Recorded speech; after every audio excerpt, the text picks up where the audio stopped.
శ్రీ వెంకటేశ్వర వ్రతకల్పము నివేదన. వెంకటాద్రి సమం స్థానం బ్రహ్మాండే నాస్తి కించన్ వెంకటేశ సమో దేవో న భూతో న భవిష్యతి. ఈ బ్రహ్మాండములో వెంకటాద్రిని మించిన పవిత్ర ప్రదేశం మరొకటి లేదు. శ్రీ వెంకటేశ్వరునితో సమానమైన దైవం ఇంతకు ముందు లేడు, ఇక తర్వాత ఉండబోడు. సాక్షాత్తు ఆ వైకుంఠ వాసుడైన శ్రీమన్నారాయణుడే మనందరినీ అనుగ్రహించటానికి ఈ కలియుగంలో భూలోకంలో పవిత్ర తిరుమల కొండపై శ్రీనివాసునిగా అవతరించాడు. ఆ శ్రీనివాసుని లీలలు అద్భుతం. నమ్మిన వారికి కొంగు బంగారం.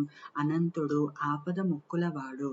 తరతరాలుగా స్వామి తనను నమ్మిన వారిని రక్షిస్తూ వారికి ముక్తిని ప్రసాదిస్తున్నాడు. శ్రీ వెంకటేశ వ్రతకల్పం 2005లో వ్రాయడం జరిగింది. ఇదంతా శ్రీనివాసుని అనుగ్రహం తప్ప మరొకటి కాదు. కలియుగమున మనలందరినీ అనేక బాధల నుండి రక్షించడానికి ఈ శ్రీ వెంకటేశ్వర వ్రతకల్పమును ఆ స్వామి అనుగ్రహించడాని నా నమ్మకం. 2005 నుండి ప్రతి 6 నెలలకు వీలున్నన్ని పుస్తకములు ప్రచురించి ఉచితంగా పంపిణీ చేయడం జరుగుతున్నది. ఇప్పుడు ఈ పుస్తకం 11 భాషలలోనికి అనువదించబడినది. దేశ విదేశాలలోని లక్షలాది భక్తులచే నిత్యం ఆచరింపబడుతున్నది. ఈ 10 ఏళ్లుగా ఈ వ్రతము చేసిన వారి నుంచి వారికి జరిగిన అనేక అద్భుత సంతోషాలను వివరిస్తూ ఎన్నో ఫోన్ కాల్స్, ఎన్నో ఉత్తరాలు, మరెన్నో ఈమెయిల్స్ వస్తున్నాయి. ప్రతి శనివారం ప్రపంచవ్యాప్తంగా లక్షలాది మంది భక్తులు ఈ కథలను చదువుతున్నారు. అందువలన వారి జీవితం ఎంతో శుభప్రదంగా సుఖ సంతోషాలతో గడుస్తున్నదని అంటున్నారు.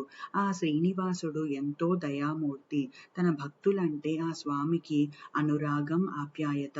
ఈ రోజున ప్రపంచ వ్యాప్తంగా ఈ వ్రతం ఇంత విశేష ప్రాచుర్యం పొందిందంటే ఆ స్వామి అనుగ్రహం తప్ప మరొకటి కాదు.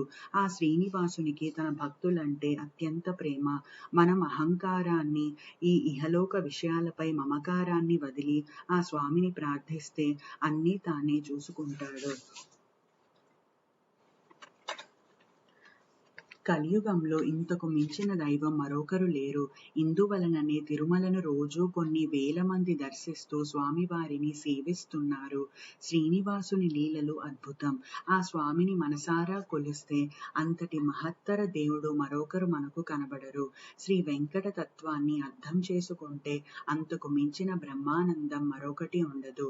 శ్రీ వెంకటేశ్వర వ్రతకల్పంగా పిలువబడుతున్న ఈ పుస్తకం ఆ స్వామివారి అనుగ్రహంతో రచించడం జరిగింది. ఈ కలియుగంలో మానవులందరూ ఎన్నో బాధలు పడుతున్నారు. ఆ బాధల నుండి బయటపడడానికి వ్రతం ఒక్కసారి ఆచరిస్తే చాలు, అన్ని బాధలు తొలగిపోతాయి.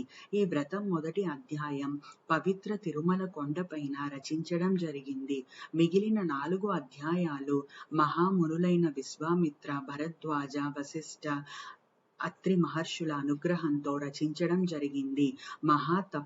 మహాతపస్సంపన్నులైన వారి అనుగ్రహం కలగడం ఎన్నో జన్మల పుణ్యఫలంగా భావిస్తున్నాను. ఈ అధ్యాయాలు వ్రాస్తున్నప్పుడు నాకు కలిగిన అనుభూతులు అద్భుతం. వ్రాస్తున్నంతసేపు ఆ దేవదేవుని దివ్య చరణాలు, ఆ మహామునుల పవిత్ర పాదాలే నా మదిలో స్మరిస్తూ ప్రార్థిస్తూ రచన సాగించాను. ఈ వ్రతం ఆచరించడం ఎంతో సులభం. సాక్షాత్తు ఆ శ్రీనివాసుడే అనుగ్రహించినట్లుగా ఎవరి శక్తి కొలది వారు ఈ వ్రతం ఆచరించవచ్చు. ఎంతటి కష్టమైనా ఈ వ్రతం ఆచరించిన కొన్ని క్షణాలలోనే తొలగిపోగలదు. అయితే ఆచరించేటప్పుడు మాత్రం భక్తి ప్రధానం. ప్రశాంత చిత్తంతో పూర్తి మనస్సునంతా స్వామివారి పాదాల మీదే ఉంచి ఈ వ్రతాన్ని ఆచరిస్తే అద్భుత ఫలితాలు వెంటనే గ్రహించగలుగుతారు. కలియుగ వాసులైన మనందరి కష్టాలు, మనకున్న పరిమితులు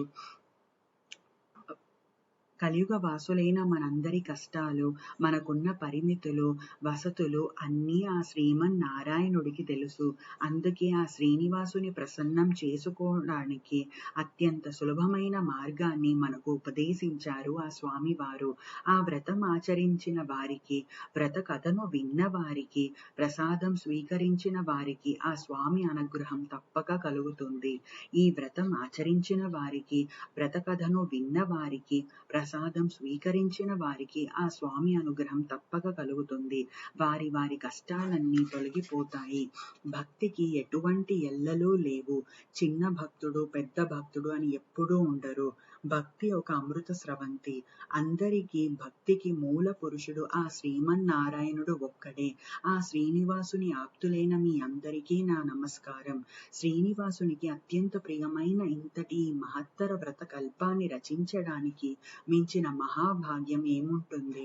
ఇంతకంటే కావాల్సింది మరేముంటుంది? ఇంతటి భాగ్యాన్ని ఇచ్చిన ఆ పరబ్రహ్మమూర్తికి ఇవే నా ప్రణామములు.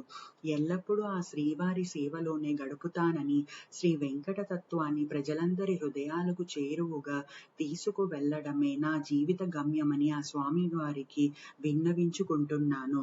ఈ పుస్తక రచనకు ప్రత్యక్షంగాను పరోక్షంగాను సహకరించిన ప్రతి ఒక్కరికి, ఈ వ్రతకల్పం ఆచరించిన మీకు, వ్రతకథలు విన్న వారికి, ప్రసాదం స్వీకరించిన వారికి సకల ఆయురారోగ్య సౌభాగ్యాలు కలగాలని ఆ శ్రీలక్ష్మి శ్రీనివాసులను ప్రార్థిస్తున్నాను.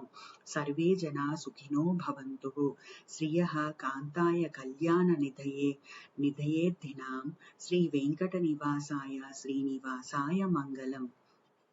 దీని రచయిత తిమ్మరాజు విశ్వపతి రామకృష్ణమూర్తి.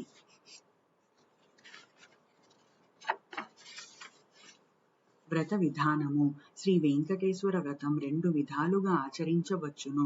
మొదటి పద్ధతిలో వివాహం, గృహప్రవేశం, నూతన వ్యాపార ప్రారంభం మొదలైన శుభకార్యాలలో పురోహితుని చేత కలశ స్థాపన చేసి విశదంగా ఆచరింపవచ్చును. రెండవ పద్ధతిలో శుచిగా స్నానం చేసి ఏ రోజునైనా కేవలం కథలు పఠించిన వ్రతము చేసిన ఫలితం దక్కుతుంది. మొదటి పద్ధతి. కలియుగంలో శ్రీ వెంకటేశ్వర స్వామివారి అనుగ్రహం పొందడానికి ఈ వ్రతం ఆచరించడం అతి తేలికైన మార్గం. ఈ వ్రతం ఆచరించిన వెంటనే ఎటువంటి కష్టాలైనా తీరిపోతాయి. సాక్షాత్తు శ్రీమన్నారాయణునిచే అనుగ్రహింపబడిన ఈ వ్రతం ఆచరించడం అతి సులభం. ఈ వ్రతాన్ని ఎవరైనా ఎప్పుడైనా ఆచరించవచ్చును. ఆర్థిక బాధలు గాని, ఆరోగ్య బాధలు గాని, మరే ఇతర ఏ కారణాల వలనైనా మనశ్శాంతి లేనప్పుడు ఈ వ్రతం ఆచరించినదే తడవుగా అన్ని కష్టాలు తీరిపోతాయి. అలాగే మీ ఇంట్లో ఏ శుభకార్యం తలపెట్టినప్పుడైనా కూడా ఈ వ్రతం చేసుకొనవచ్చును. ఉద్యోగ వ్యాపారాభివృద్ధి నిమిత్తం కూడా ఈ వ్రతం ఆచరించి ఎంతో అద్భుత ఫలితాలను వెంటనే పొందగలరు. ఈ వ్రతాన్ని ముందు చెప్పిన విధంగా ఎప్పుడైనా ఆచరించవచ్చును. ప్రత్యేకించి మార్గశిర, మాఘ, కార్తీక మాసములలో గాని, పౌర్ణమి, పంచమి, సప్తమి, ఏకాదశి తిథుల యందు గాని, శ్రవణ, స్వాతి నక్షత్ర దినములందు గాని ఆచరించిన మిక్కిలి ఫలదాయకము. ఉదయమున గాని సాయంత్రమున గాని వ్రతం ఆచరించవచ్చును. ఈ వ్రతము 5 అధ్యాయములతో కూడినది.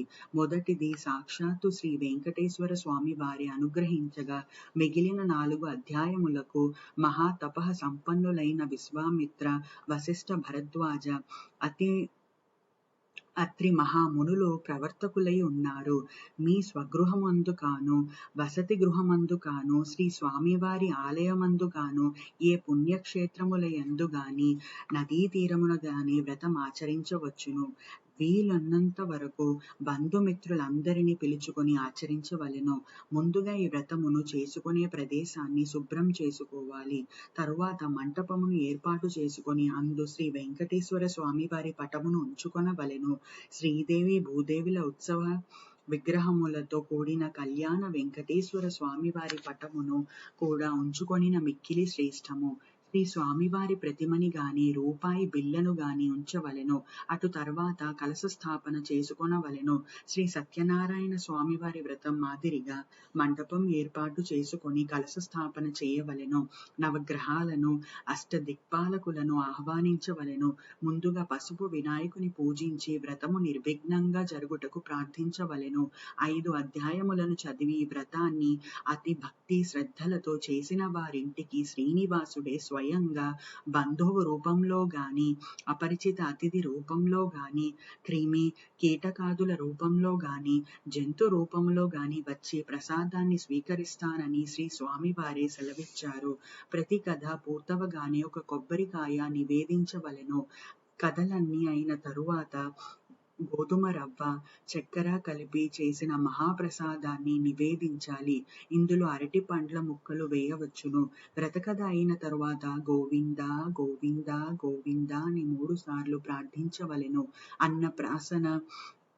అన్నప్రాసన, నామకరణం, ఉపనయనం, వివాహం, గృహప్రవేశం, వ్యాపారం వంటి శుభకార్యాలలో ఈ మొదటి పద్ధతిలో చేయవలెను. రెండవ పద్ధతి సాక్షాత్తు శ్రీ స్వామివారే సెలవిచ్చిన మరొక విశేషం ఏమనగా, ఒకవేళ మనకు ఎటువంటి కష్టమైనా కలిగినా ఇంత వివరంగా ఆచరించడానికి కుదిరినప్పుడు తాము ఈ పద్ధతిని కూడా ఆచరింపవచ్చును. మీ ఇంట్లో సుఖ సంతోషాలు వెల్లి విరియడానికి ఈ కథలు ప్రతి శనివారము చదువుకొనవచ్చును. లక్షలాది మంది ఈ పద్ధతిలో ప్రస్తుతము ప్రతి శనివారం ఈ రెండవ పద్ధతిలో వ్రతము ఆచరిస్తున్నారు. ఈ పద్ధతి చాలా తేలికైనది. ఈ పద్ధతిలో ఈ వ్రతము చేసిన శ్రీనివాసుని అనుగ్రహ ప్రాప్తి వెంటనే కలుగుతుంది. వ్రతము ఆచరించిన రోజున ఉదయము స్నానం చేయగానే పూజ గదిలో స్వామివారి పటం ఎదురుగా కూర్చొని వ్రతము నిర్విఘ్నంగా జరగడానికి శ్రీ విఘ్నేశ్వరుని మనస్సులోనే ప్రార్థించి మనస్సులో అష్టదిక్పాలకులను, నవగ్రహ దేవతలకు నమస్కరించవలెను. వీలైనచో శ్రీ వెంకటేశ్వర, శ్రీ మహాలక్ష్మి, శ్రీ పద్మావతి అష్టోత్తరములను చదువుకొనవలెను. తరువాత 5 అధ్యాయములు చదవాలి. మీకు వీలుంటే కథలన్నీ పూర్తవగానే ఒక కొబ్బరికాయను నివేదించండి, లేదా ఏదైనా ఫలమునో లేదా తాజాగా వండిన పాయసం వంటి తీపి పదార్థమును నివేదించండి. ఇవి ఏమీ కూడా ఆచరింపలేకపోతే రవ్వంత చక్కెర శ్రీ స్వామివారికి నివేదించిన స్వామి సంతోషిస్తారు. శ్రీనివాసునికి కావాల్సినది భక్తి మాత్రమే, హంగు ఆర్భాటం కాదు. ఈ వ్రతము భార్యాభర్తలు ఇద్దరూ కలిసి చేసుకొనవచ్చును. ఉద్యోగస్తులకు కుదరని ఎడల భార్యాభర్త విడివిడిగా కూడా చేసుకొనవచ్చును. ఈ వ్రతము చేయు రోజున ఉపవాసము చేయవలసిన అవసరము లేదు. అలాగే వ్రతం ఇన్ని వారాలు తప్పక చేయాలన్న నియమం లేదు. మన వీలుని బట్టి ఎన్నిసార్లైనా ఈ వ్రతమును చేయవచ్చును. స్వామివారికి తులసి దళమన్నా మిక్కిలి ప్రియము. కావున పూజలో తులసి దళములను నివేదించిన అత్యంత ఫలము కలుగును. వ్రతము పూర్తయిన పిదప తులసి దళములను అందరూ ప్రసాదముగా తీసుకొన్నచో అన్ని రోగములు నశించి అష్టైశ్వర్యములు కలుగును. వ్రత సమాప్తి కాగానే కొబ్బరికాయను కొట్టి కొబ్బరి ముక్కలు మహాప్రసాదముతో కలిపి శ్రీవారికి నివేదించి మీరు స్వీకరించి వచ్చిన వారందరికీ ఇచ్చినచో ఎంతో పుణ్యము లభించును. ఒక్కటి మనందరం గుర్తుంచుకొనవలెను. మన కష్టములన్నీయు విశ్వమంతటిలో ఆ స్వామివారికి తెలిసినట్లుగా మరెవ్వరికీ తెలియవు. కావున దయామయుని ప్రార్థించి సంకల్పించి వ్రతం ఆచరిస్తే తప్పక మనోసిద్ధి నెరవేరగలదు. అన్ని కష్టములు తొలగిపోయి అష్టైశ్వర్యములు లభించగలవు. ప్రపంచ వ్యాప్తంగా కోట్లాది మంది భక్తులు ఈ వ్రతంలోని 5 కథలను వీలు ఉన్నప్పుడల్లా చదువుతున్నారు. ఈ పుస్తకంలోని 27 నుంచి 40వ పేజీ వరకు గల 5 కథలను ఏ రోజునైనా, రోజులో ఏ సమయంలోనైనా చదివి శ్రీ శ్రీనివాసునికి మీ మనస్సులోనే ఒక్క నమస్కారం పెడితే చాలు. మీ జీవితంలోని అన్ని సమస్యలు తొలగిపోతాయి. మీరు ఆఫీస్లో ఉన్నా, ప్రయాణంలో ఉన్నా, ఎక్కడ ఉన్నా ఈ కథలు చదివి ఆ శ్రీనివాసునికి సంపూర్ణ భక్తితో నమస్కరించండి. మీకు సర్వశుభాలు కలుగుతాయి. ప్రపంచవ్యాప్తంగా కోట్లాది మంది భక్తులు ఈ వ్రతంలోని 5 కథలను వీలున్నప్పుడల్లా చదువుతున్నారు. ఈ పుస్తకంలోని 27 నుంచి 40వ పేజీ వరకు, అంటే 27 నుంచి 40వ పేజీ వరకు గల 5 కథలను ఏ రోజునైనా, రోజులో ఏ సమయంలోనైనా చదివి శ్రీ శ్రీనివాసునికి మీ మనస్సులోనే ఒక్క నమస్కారం పెడితే చాలు. మీ జీవితంలోని అన్ని సమస్యలు తొలగిపోతాయి. మీరు ఆఫీస్లో ఉన్నా, ప్రయాణంలో ఉన్నా, ఎక్కడ ఉన్నా ఈ కథలు చదివి ఆ శ్రీనివాసునికి సంపూర్ణ భక్తితో నమస్కరించండి. మీకు సర్వశుభాలు కలుగుతాయి. సమస్త సన్మంగళాని భవంతు. శ్రీ లక్ష్మీ శ్రీనివాస కటాక్ష సిద్ధిరస్తు. శ్రీ వెంకటేశ్వర వ్రతకల్పము నెక్స్ట్ మొదలవుతుందండి. గణపతి ధ్యానం, ఆచమనీయం, భూతోచ్చాటనము, ప్రాణాయామం, తదంగ కలసారాధనం కరిష్యే, కలసారాధనం, శ్రీ గణపతి ప్రార్థన, అద గణపతి పూజ, అద శ్రీ షోడసనామ పూజ, నానావిధ పరిమళ పుష్పాన్ని సమర్పయామి.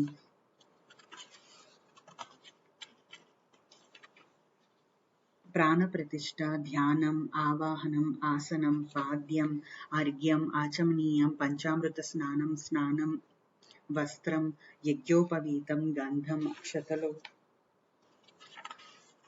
పుష్పం, అధాంగ పూజ, శ్రీ వెంకటేశ్వర అష్టోత్తర శతనామావళి, శ్రీ మహాలక్ష్మి అష్టోత్తర శతనామావళి, శ్రీ పద్మావతి అష్టోత్తర శతనామావళి, ధూపం, దీపం, నైవేద్యం, తాంబూలం, నీరాజనం, మంత్రపుష్పం,